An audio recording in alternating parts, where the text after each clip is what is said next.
Yes, we actually did it about 2 months ago. And it worked properly? Yes.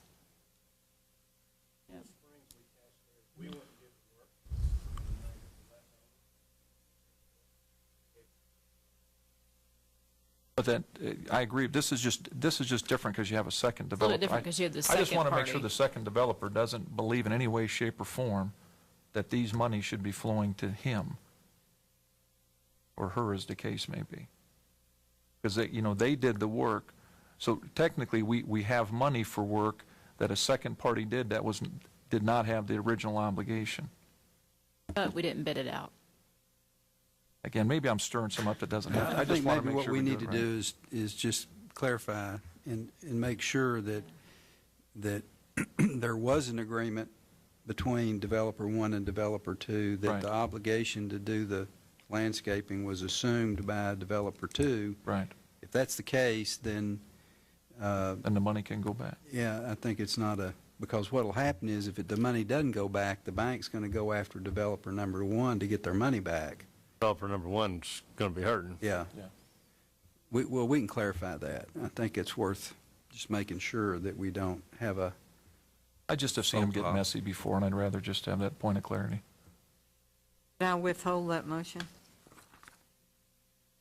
Like, you can keep it, and we'll do some research and just hang on to the check. Or you can make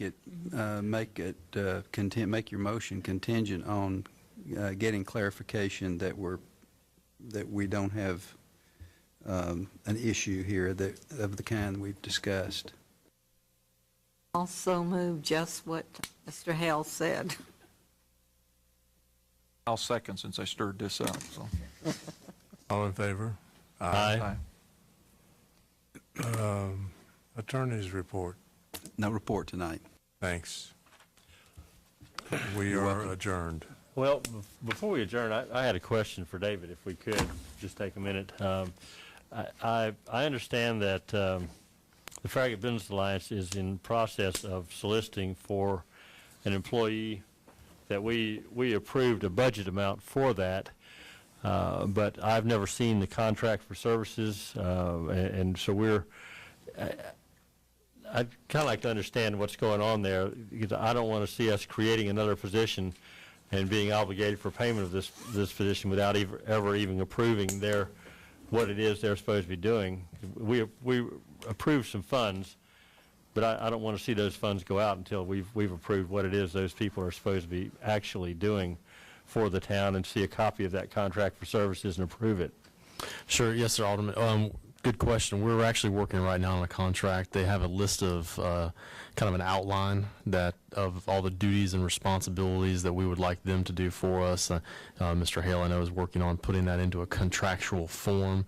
Once we get that in place, then we will certainly take that to the EDC and let them take a look at that. And then eventually it will come to the board for approval probably this next month, I would assume. We have not paid the FBA any money this year so far, as we're still trying to work through these issues. But we do have, I think they have a list of the parameters of what that position really needs to be, and I think we'll have a good discussion about that at the first EDC meeting, if there's any other additions or anything else that we need to do for that position, or in general just the services that they are going to provide, not necessarily just one person that would maybe do that, but the whole group in general. So we're working on that with them and also the chamber, so both entities right now that we're working on contracts for. Just to clarify, this person, whoever it's going to be, will not be an employee of the town, be an employee of the FBA.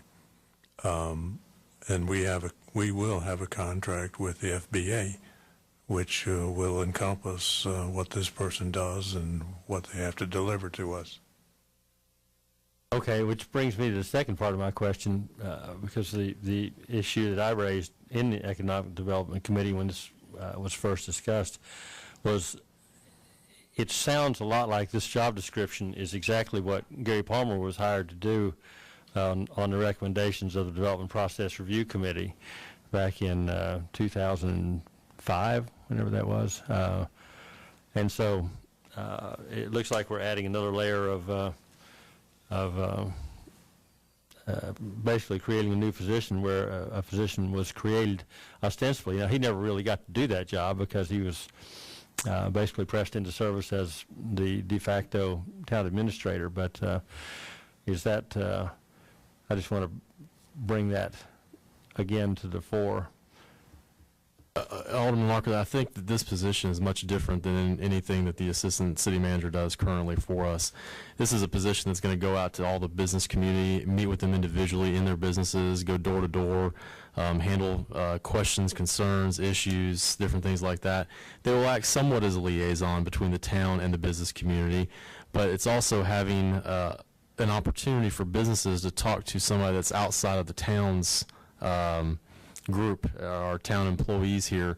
That way they can give them open and honest feedback about issues that they may have either with the town or with any other thing that they need help in their business.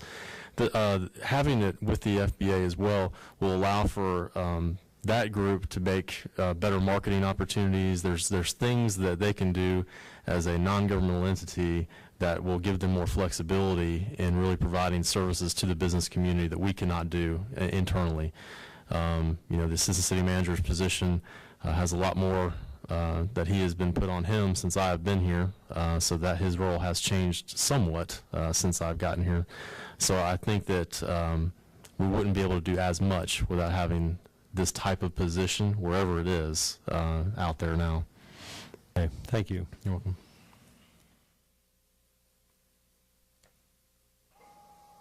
So are we adjourned? I think so. Okay.